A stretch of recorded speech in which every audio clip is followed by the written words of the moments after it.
네, 반갑습니다. 우리 하나님 말씀 마태복음 26장 36절에서 46절까지 말씀인데 37절에서 39절까지만 제가 읽도록 하겠습니다. 마태복음 26장 37절에서 39절 읽겠습니다. 베드로와 세베대의 두 아들을 데리고 가실새 고민하고 슬퍼하사 이에 말씀하시되 내 마음이 매우 고민하여 죽게 되었으니 너희는 여기 머물러 나와 함께 깨어 있으라 하시고 조금 나아가사 얼굴을 땅에 대시고 엎드려 기도하여 이르시되 아버지여 만일 할만하시거든 이 잔을 내게서 지나가게 하옵소서. 그러나 나의 원대로 마시옵고 아버지의 원대로 하옵소서 하시고. 아멘. 이 본문의 이 사건이 있기 이틀 전에 예수님은 이제 유월절에 인자가 십자가에 못 박힐 것이다, 못 박히기 위하여 팔릴 것이다라고 말씀을 하셨어요. 그리고 이제 이틀이 지나서 그 유월절이 이르렀습니다. 예수님은 마지막 유월절 만찬을 가지신 후에 이제 제자들과 함께 감람산으로 이동하시면서 그들과 대화를 나눴죠. 그게 이제 지난주에 우리가 다뤘던 내용입니다. 대화의 내용이 뭐였죠? 예수님은 곧 십자가에 죽음을 당하실 것이고 제자들은 모두 예수님을 배신하고 흩어질 것이다 라고 그렇게 예언을 하셨어요.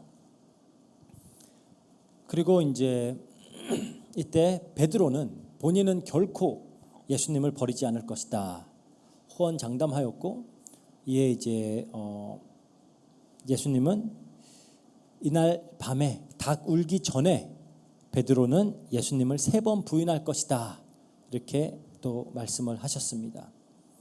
그러자 베드로와 제자들 모두 예수님과 함께 죽게 되어더라도 예수님을 부인하지 않을 것이다 그렇게 또 다짐을 했어요. 이 대화 이후에 이제 예수님의 무리들은 이 겟세마네라고 하는 곳에 이제 도착을 하는 겁니다. 그 겟세마네는 감람산 자락에 위치한 어떤 동산이에요. 동산인데 예루살렘 성벽 그 동쪽에서 이제 기드론 골짜기를 건너서 이제 위치한 곳이다라고 생각하시면 되고요. 겟세마네는 기름을 짜다라는 의미를 가진 곳입니다. 기름을 짜다. 그래서 감람산 그 말 그대로 올리브가 많이 자라고 있는 올리브산이에요. 올리브산. 그래서 올리브가 많이 자라고 있었고 이제 거기서 수확한 올리브를 기름을 짜내던 곳이 이 겟세마네였다 이렇게 생각하시면 될 것 같습니다. 아마도 그 이름은 나타나지 않지만 예수님을 따르면서 돕던 어떤 한 개인이 소유한 동산이 아니었을까 이렇게 추측을 해볼 수가 있어요.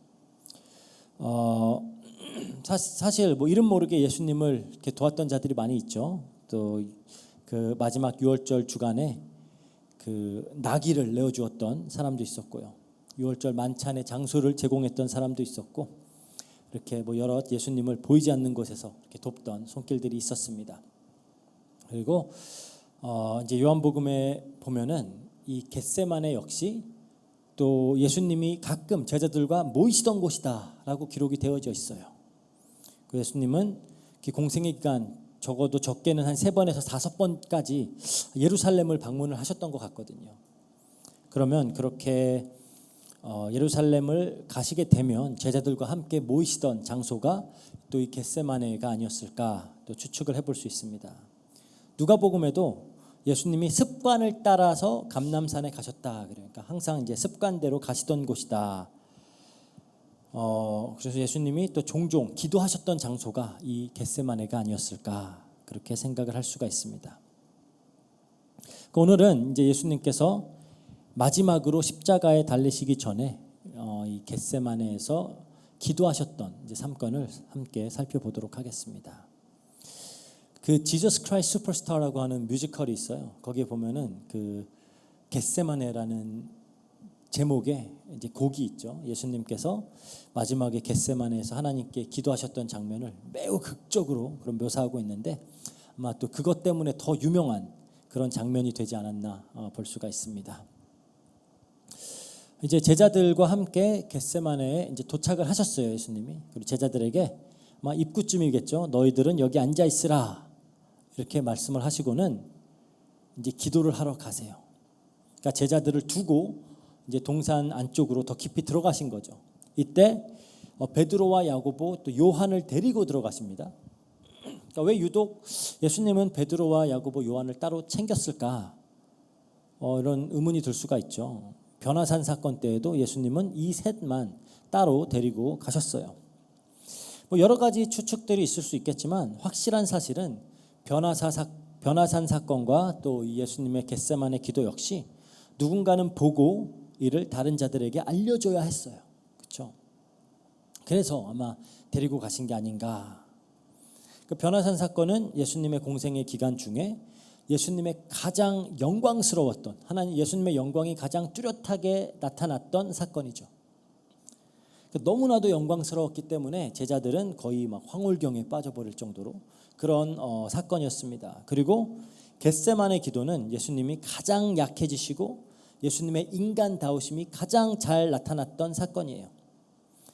그러니까 베드로와 야고보와 요한 이 셋은 제자들 중에서도 지도자의 역할을 할 자들이기 때문에 이들은 이제 그래서 다른 제자들에게 그리고 초대교회 성도들에게 예수님의 영광과 이 고난에 대해 증언을 해야 됐죠.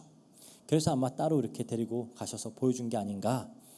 물론 오늘 본문을 보면 제자들 계속 졸고 있었기 때문에 아마 이 사건을 부분적으로밖에는 기억하지 못했을 것이다 라는 추측을 들어요. 그래서 아마 예수님이 부활하신 이후에 다시 다 설명을 잘 해주시지 않았을까 그렇게 추측을 해볼 수 있습니다. 어쨌든 이들은 예수님의 십자가 고난과 그 부활의 영광의 증인들로서 하나님이 예수님이 따로 데리고 갔다라고 볼 수 있고요. 이제 동산에 들어가신 예수님이 베드로와 야고보와 요한으로부터도 조금 거리를 두고 더 들어가세요. 그러니까 누가복음에 보면은 돌 던질 만큼의 거리였다. 그러니까 이제 뭐 눈에는 보이지만 조금은 거리가 있는 그런 정도로 더 깊이 들어가셔서 이제 혼자 기도를 하십니다. 마태복음에서는 제자들에게 그냥 앉아 있으라라고 하셨지만 누가복음을 보면 예수님이 제자들에게 유혹에 빠지지 않게 기도해라 그랬어요. 그리고 베드로와 야고보와 요한에게도 나와 함께 깨어서 있어라 그러죠. 이게 흥미로운 사실은 본문 바로 전에 이 베드로와 제자들에게도 이렇게 말씀하셨어요. 그래서 35절에 보면 베드로가 이르되 내가 주와 함께 죽을지언정 주를 부인하지 않겠나이다. 그 모든 제자들도 그렇게 말했다 그래요. 그러니까 제자들이 예수님과 함께 하겠다라고 단언을 한 거예요. 그래서 36절에 겟세마네에서도 예수님이 제자들과 함께 갔다 그러죠. 함께 갔어요. 그래서 예수님께서 첫 번째 기도를 하시고 제자들이 있는 곳으로 오셨을 때 이들이 자는 것을 보고 또 뭐라고 하시죠? 너희가 나와 함께 한 시간도 이렇게 깨어 있을 수 없냐. 계속 함께 있는 거에 대해서 강조를 하세요. 그렇게 함께 하겠다라고 장담하던 제자들이 한 시간도 함께하지 못하는 모습을 보여주고 있는 겁니다. 그래서 예수님이 제자들에게 유혹에 빠지지 않게 기도해라라고 하신 거예요. 그 베드로와 야고보와 요한에게도 이렇게 말씀하셨죠. 41절에 시험에 들지 않게 깨어 기도하라. 마음에는 원이로되 육신이 약하도다. 그러니까 이 시점에 제자들에게 이 말 유혹과 시험이 뭘까요? 예수님과 끝까지 함께하지 못하도록 하는 거잖아요. 그렇죠?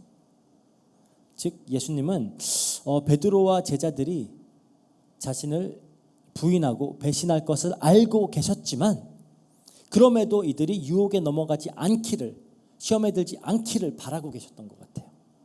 그래서 그들에게 기도해라라고 한 겁니다. 기도해라. 그래서 그들이 좀 끝까지 믿음을 지켜서 예수님과 함께 할 수 있기를 바라셨던 거예요. 그래서 46절에도 그러죠. 일어나라 함께 가자. 보라 나를 파는 자가 가까이 왔느니라. 그래요. 이렇게 우리는 겟세마네에서부터 자신들의 다짐과는 달리 예수님과 함께 하지 못하는 그런 제자들의 연약함을 보게 됩니다. 그러니까 인간은 결코 자신의 의지와 자기의 힘으로 하나님과 함께 할 수 없어요. 그래서 예수님은 성령님을 보내셔서 함께 하겠다라고 약속을 하시는 겁니다. 인간이 원하고 바란다라고 해서 하나님과 함께 할 수 있는 게 아니에요. 인간에게는 그럴 수 있는 능력이 없습니다. 그래서 하나님 측에서 작업을 하시는 거예요.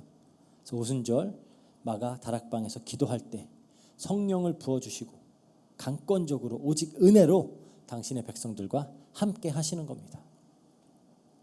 근데 이제 조금 의아한 부분이 있어요. 그게 이제 본문에서 이 예수님이 보이시는 그 모습은 좀 우리에게 익숙한 모습이 아니에요. 그렇죠? 뭔가 제자들이 함께 깨어 있어 주기를 바랄 만큼 굉장히 좀 연약해져 있는 그런 모습을 지금 보이고 계십니다. 우리 37절에서 38절 보면은 베드로와 세베대의 두 아들을 데리고 가실새 고민하고 슬퍼하사 이에 말씀하시되 내 마음이 매우 고민하여 죽게 되었으니 너희는 여기 머물러 나와 함께 깨어 있으라. 그래요. 그러니까 지금 십자가 죽음을 앞두고 고민하고 슬퍼하고 계세요. 그러니까 고민돼 죽겠다 그래요. 너무 고민이 돼서 죽겠다. 조금 더 좀 담대하게 믿음으로 순종하면서 거뜬히 좀 죽음을 맞이하는 그런 모습을 보이셨다면 조금 더 멋있지 않았을까요? 교회사를 살펴보더라도 어떻게 보면 육체적으로는 더 예수님보다 극심한 고통을 겪었지만 그래도 굳센 믿음으로 그런 화형까지도 당했던 폴리캅 같은 그런 사람들도 있잖아요. 그러니까 왜 예수님은 이토록 고민하고 슬퍼하셨을까요? 무엇 때문에 그토록 괴로우셨을까요? 그러니까 잔을 옮겨달라고 기도하실 때 누가복음의 기록을 보면 너무 간절히 기도를 하셔서 땀이 핏방울같이 되었다 그래요. 이게 누가의 기록이 너무 과장된 거 아닌가라고 할 수도 있지만 정말로 극심한 스트레스와 어떤 두려움에 빠지면은 그런 땀샘 근처의 혈관들이 터져서 땀과 피가 섞여서 나올 수 있다 그래요. 그거를 이제 현한증이라 그러더라고요. 혈한증. 영어로는 이제 헤마티드로시스라고 하는 굉장히 희귀한 어떤 증상이라고는 하는데 특히 막 전쟁을 겪고 있는 그런 군인들이나 혹은 막 극심한 우울증을 겪는 사람들에게 가끔씩 나타날 수 있는 그런 증상이다 그래요. 그러니까 예수님이 지금 내가 고민되어서 죽겠다라고 할 때 정말 죽을 것 같았던 거예요. 너무 막 죽을 것 같았던 겁니다. 그러니까 우리가 기억해야 될 사실이 있죠. 예수님은 100% 하나님이시지만 또 100% 인간으로 이 땅에 오셨어요. 이게 어떻게 말이 되냐라고 묻으면 뭐 알 수 없습니다. 이건 신비의 영역이에요. 유한한 인간이 이해할 수 있는 영역은 아닙니다. 그냥 믿음으로만 접근할 수 있는 거예요. 하지만 예수님은 온전한 인간으로 이 땅에 오셨고 인간이 경험할 수 있는 모든 연약함을 몸소 다 느끼셨습니다. 체험하셨어요. 예수님도 배고프셨고 예수님도 목마르셨고 피곤하셨고 고통도 느끼셨습니다. 인간이 받을 수 있는 모든 시험을 다 받으신 분이에요. 그래서 히브리서 4장 15절에 이렇게 말하죠. 우리에게 있는 대제사장은 우리의 연약함을 동정하지 못하실 리가 아니요 모든 일에 우리와 똑같이 시험을 받으신 이로되 죄는 없으시리라. 그러니까 왜 하나님이신 예수님이 이렇게까지 하셔야 됐을까요? 온전히 인간이 되어야지만 하나님 앞에 인간을 대표할 수 있기 때문이에요. 그러니까 연약한 인간이 되어야 인간의 죄와 그의 죄의 대가인 사망을 대신할 수 있습니다. 막 신적 능력을 발휘해서 인간의 고통, 이 연약함을 그리고 고통을 전혀 체험하지 않고 쉽게 죄의 대가를 치른다면 그건 진정한 대속이 될 수가 없는 거예요. 그래서 100% 인간의 몸을 입고 인간으로서 이 땅을 거니신 겁니다. 그래서 겟세마네에서 기도하시는 이 본문은 예수님의 공생애를 통틀어서 그분의 인성을 가장 잘 보여주고 있는 장면이에요. 인성을. 그렇다면 이제 예수님은 무엇이 그토록 괴로우셨을까? 우리가 이걸 이제 생각을 해봐야 되겠죠. 무엇 때문에 무엇이 그분을 정말 죽을 듯이 고민하고 슬퍼하게 한 걸까요? 물론 이제 곧 예수님은 십자가를 지시고 극심한 육체의 고통을 겪게 될 거예요. 채찍을 맞아서 살이 찢기고 못이 손과 발을 관통하고 창이 옆구리를 관통하겠죠. 꽤 오래전에 나온 영화 중에 그 Passion of Christ라고 아마 다 아실 거예요. 예수님께서 이제 당하신 그 고난을 너무 사실적으로 묘사를 해서 이게 너무 잔인해서 저는 그 끝까지 보지 못하고 그냥 극장을 나왔던 그런 기억이 있습니다. 이게 막 이렇게 막 속이 안 좋더라고요. 너무 막 피가 튀고 살이 뜯기고 막 이런 게 너무 그래픽하게 보이니까. 어쨌든 그래서 보통 이게 십자가에 달리면은 그래도 꽤 오랜 시간을 버텨요. 버티기 때문에 나중에는 다리 뼈를 부러뜨려서 이렇게 다리 힘으로 몸을 들어 올리지 못하게 해서 이 횡격막이 기도를 압박해서 질식해서 죽도록 그렇게 이제 했거든요. 근데 예수님은 다리를 부러뜨릴 필요도 없었어요. 그냥 십자가에 얼마 버티지 못하고 바로 돌아가셨습니다. 그러니까 예수님은 이 당하실 고통이 어떤 것인지를 미리 알고 계셨기 때문에 굉장히 괴로우셨을 수도 있어요. 하지만 그 이유만은 아니었을 겁니다. 왜냐하면 사실 육신의 고통으로만 치자면 예수님이 십자가에서 당하신 죽음보다 더 고통스러운 죽음을 당한 그런 믿음의 선배들이 있어요. 그렇죠? 아까도 말했듯이 폴리캅까지 화형이 사람이 느낄 수 있는 가장 극한의 고통이 이제 불에 타는 거라 그러거든요. 뭐 그런 경험도 한 사람들이 있기 때문에.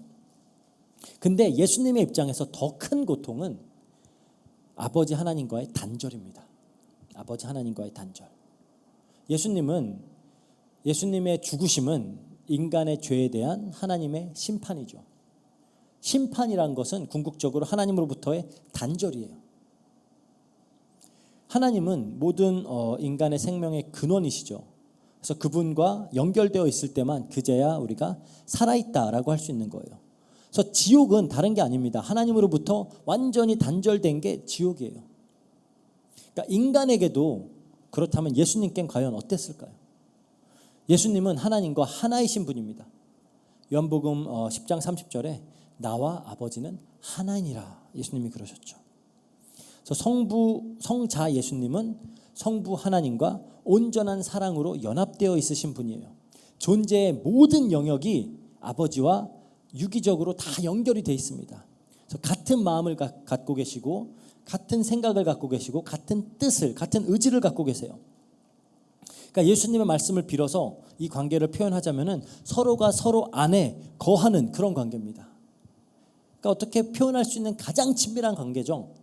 요한복음 10장 38절 후반부에 보면 그러면 너희가 아버지께서 내 안에 계시고 내가 아버지 안에 있음을 깨달아 알리라 그래요.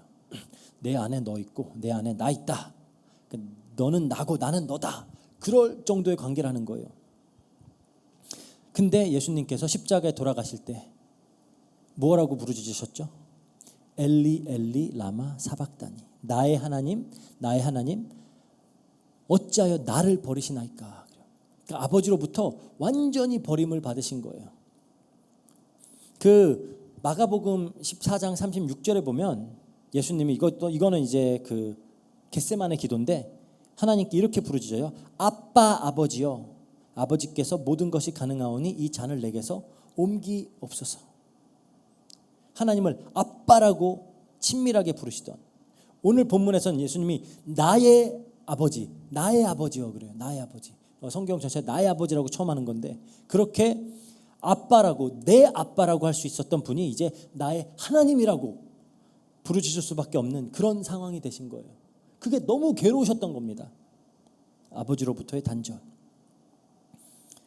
또 예수님은 죄가 없으신 온전히 거룩하신 분이죠. 그런데 죄가 없으신 분이 인간의 모든 죄를 다 대신 짊어지셔야 했어요. 그러니까 우리처럼 원래 죄가 있었던 상태에서 이미 죄가 익숙하고 친근한 상태에서 더 큰 죄를 뒤집어 써도 굉장히 억울하잖아요. 그렇죠? 굉장히 억울해요. 아이들 키워보면은 제일 괴로워할 때가 억울할 때더라고요. 억울할 때. 즉 자기가 뭐 하지 않은 일 때문에 혼이 나거나 오해를 받을 때 굉장히 억울해하죠. 특히 저희 다은이가 여기 없는데 다은이는 억울한 걸 못 참아요. 막 정말 통곡을 하면서 울면서 너무 억울하다고 막 계속 그래요. 근데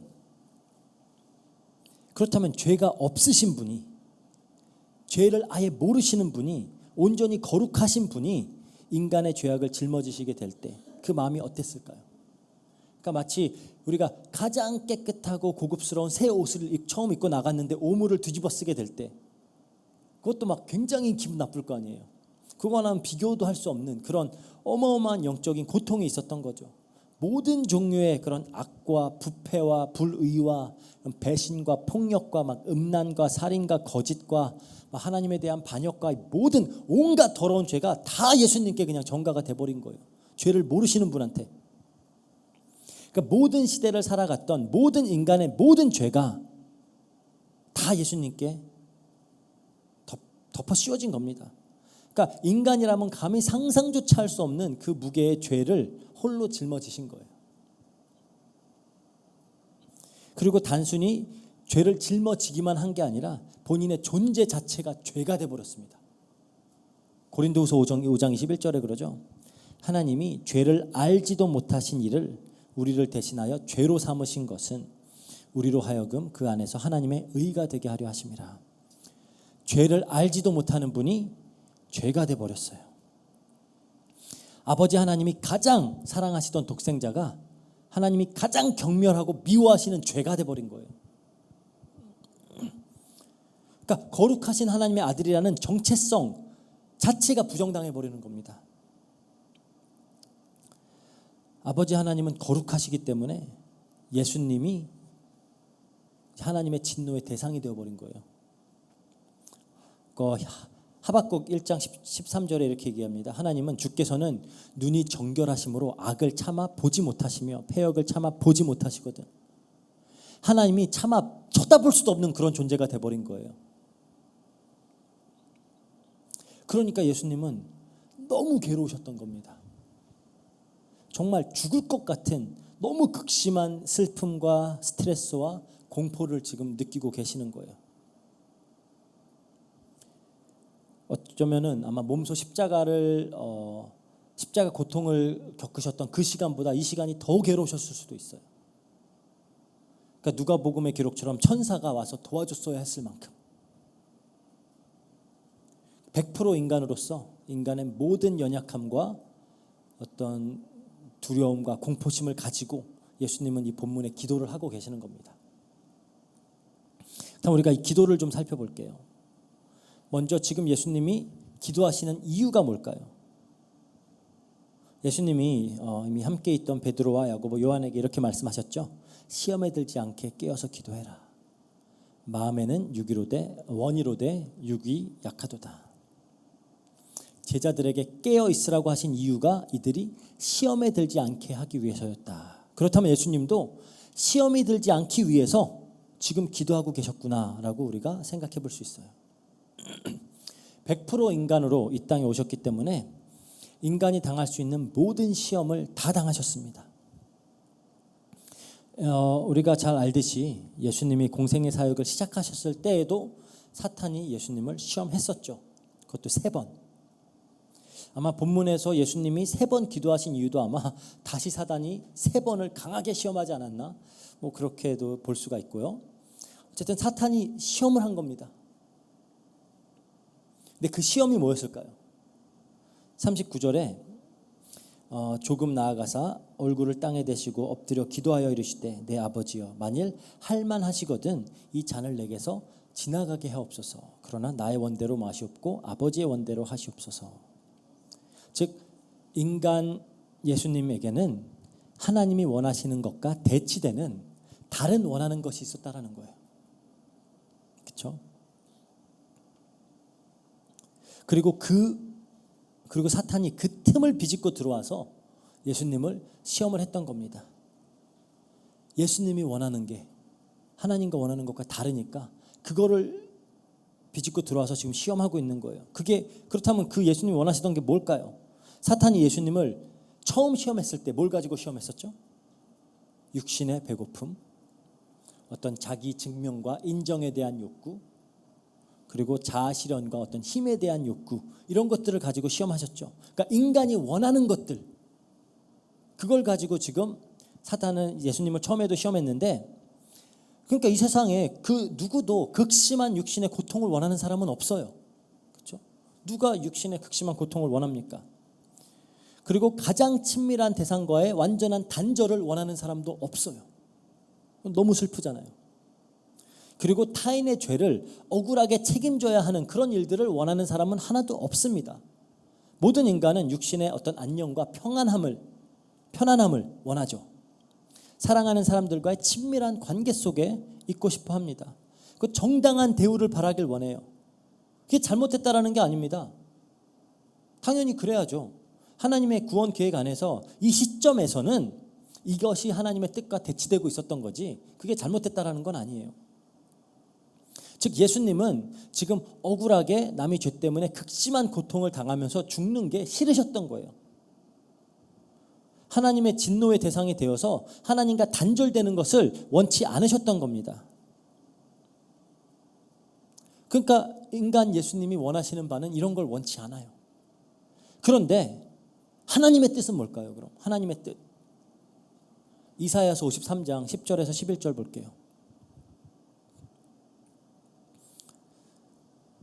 여호와께서 그에게 상함을 받게 하시기를 원하사 질고를 당하게 하였은즉 그의 영혼을 속건 제물로 드리기에 이르면 그가 씨를 보게 되며 그의 날은 길 것이요 또 그의 손으로 여호와께서 기뻐하시는 뜻을 성취하리로다.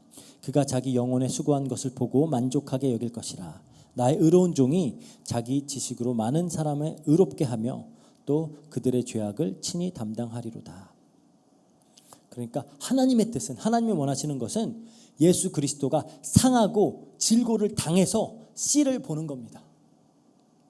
즉 새로운 하나님의 백성들이 탄생되게 되는 거예요. 예수님의 질고를 통해 고난을 통해 새로운 하나님의 백성들이 탄생되게 하는 그 일을 하나님은 원하셨어요.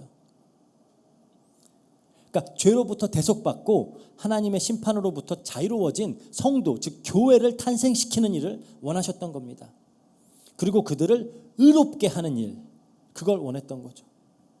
그러니까 우리가 구원의 서정로 얘기를 해보면은 태초부터 구원하시기로 작정하신 이들에 대한 중생과 칭의 이걸 원하셨던 거예요. 그래서 하나님은 예수님을 대속물로 내어 주신 겁니다. 사도행전 2장 23절에 그래요. 그가 하나님께서 정하신 뜻과 미리 아신 대로 내어준 바 되었거늘 그러니까 뜻대로 하나님께서 정하신 뜻대로 된 거예요. 내어준 바 되었거늘 너희가 법 없는 자들의 손을 빌려 못 박아 죽였으나.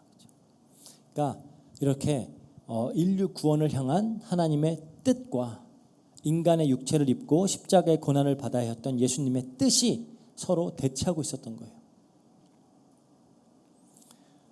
예수님은 그러니까 육체가 원하는 것과 하나님의 뜻 사이에서 지금 갈등을 하고 계시는 겁니다.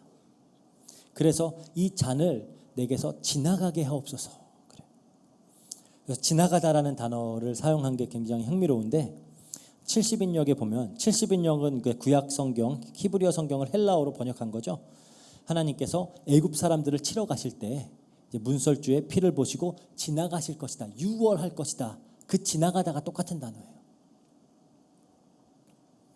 그러니까 출애굽기 12장 23절에 지나가다라는 단어가 지금 예수님께서 사용하신 이 잔을 지나가게 하옵소서 단어와 같은 단어입니다. 그러니까 예수님은 자신이 유월절 어린 양처럼 대속적 죽음을 당하실 것임을 알고 있었고 이미 그걸 예언하셨잖아요. 반드시 죽어야만 하는 어린 양이 이 죽음을 지나가게 해달라고 부탁하는 지금 굉장히 어떤 모순적인 그런 상황인 거죠.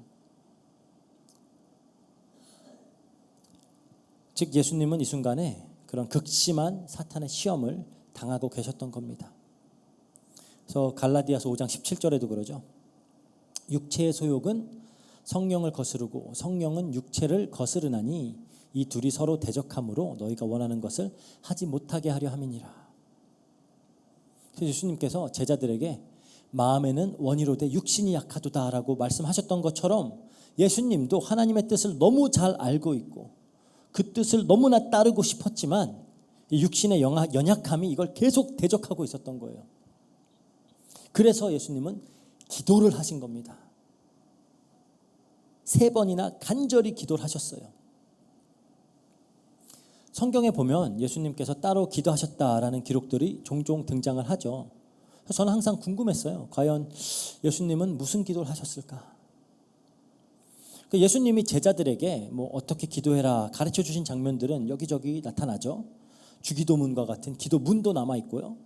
또 이제 마지막 유월절 만찬 때 제자들을 위해서 기도했던 그 기도가 구체적으로 기록이 돼 있습니다. 요한복음 17장에.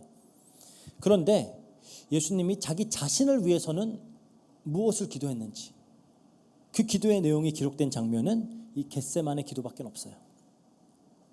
그리고 그 기도의 핵심은 딱 한 문장으로 정리됩니다. 나의 원대로 마시옵고 아버지의 원대로 하옵소서. 예수님의 두 번째 기도, 세 번째 기도도 마찬가지였어요. 42절 두 번째죠. 다시 두 번째 나아가 기도하여 이르시되 내 아버지여, 만일 내가 마시지 않고는 이 잔이 내게서 지나갈 수 없거든 아버지 원대로 되기를 원하나이다.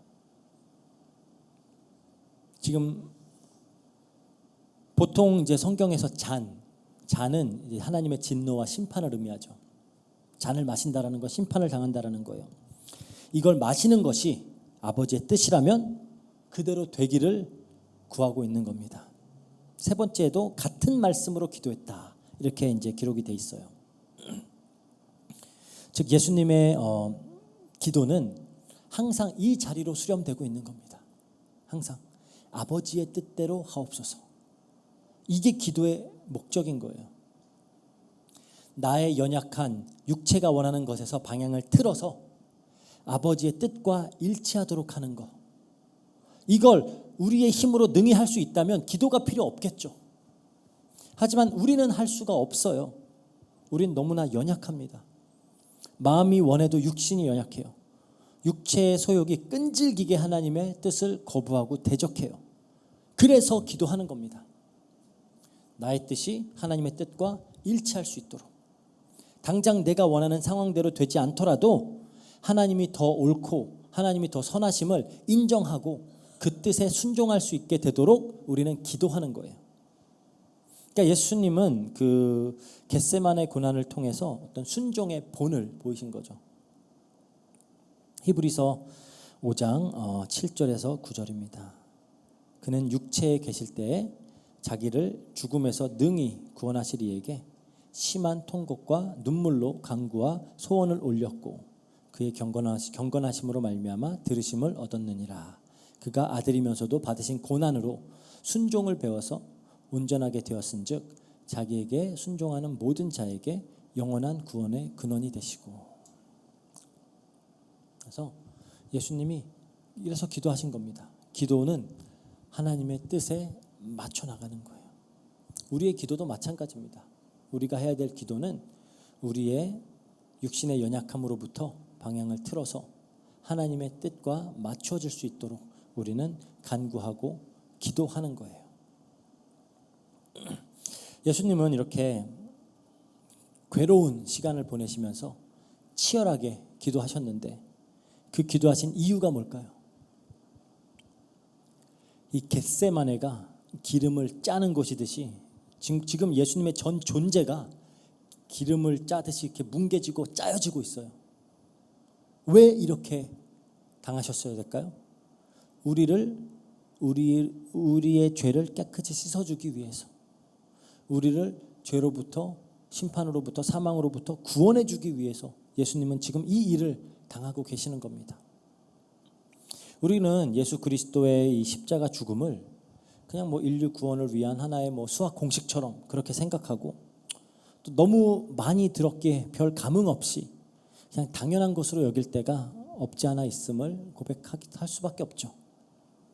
하지만 우리가 오늘 본문을 조금 묵상해 보면서 우리를 구원하시기 위해 예수님이 겪으셔야 했던 고통이 어떤 것이었는지 조금 우리가 생각해 볼 수 있었으면 좋겠어요.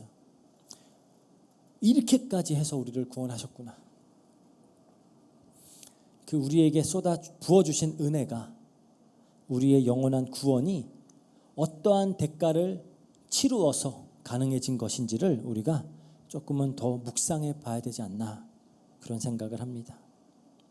그리고 우리는 예수님의 기도를 통해 배워야 해요. 이 제자들과 예수님의 모습이 이제 많이 대조가 되고 있죠. 제자들은 처음에 자만했어요.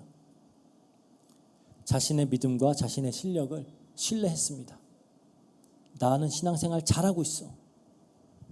이 정도 하면 됐지. 나는 자신 있어. 나는 끝까지 예수님 배신 안 해. 보면은 이렇게 굉장히 그러한 확신을 가지고 신앙생활 하시는 분들 많더라고요.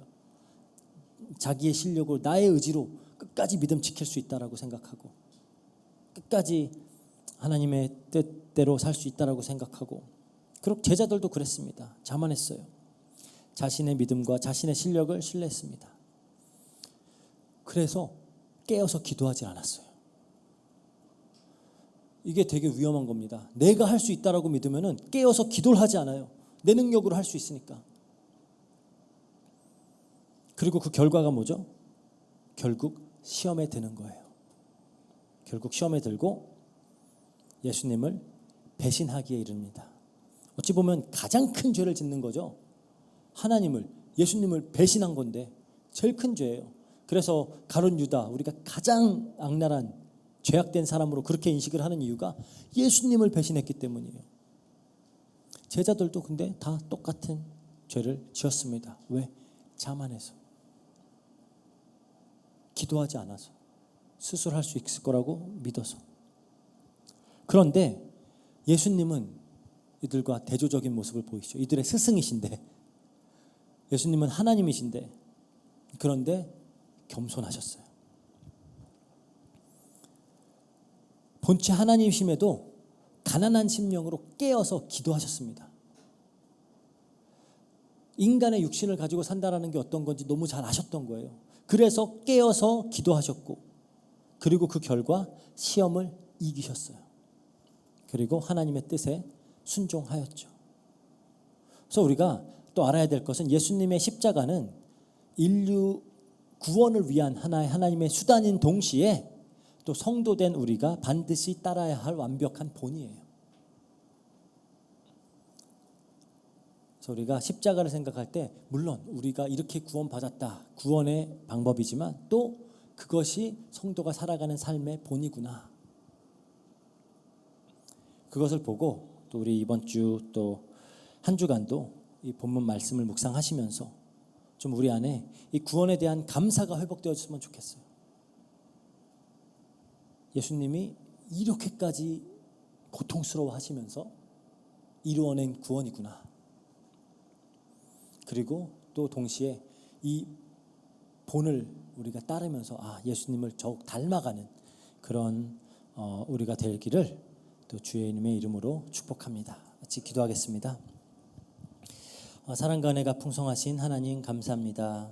또 겟세마네에서 기도하신 예수님을 통해 우리의 죄가 얼마나 끔찍한 것임을 다시 한번 깨닫게 하시고, 이 죄를, 이 저주와 사망으로부터 우리를 구원하시기 위해 하나님께서 어떠한 고통을 감내하셨는지를 또 다시 한번 깨닫게 하시니 너무나 감사합니다.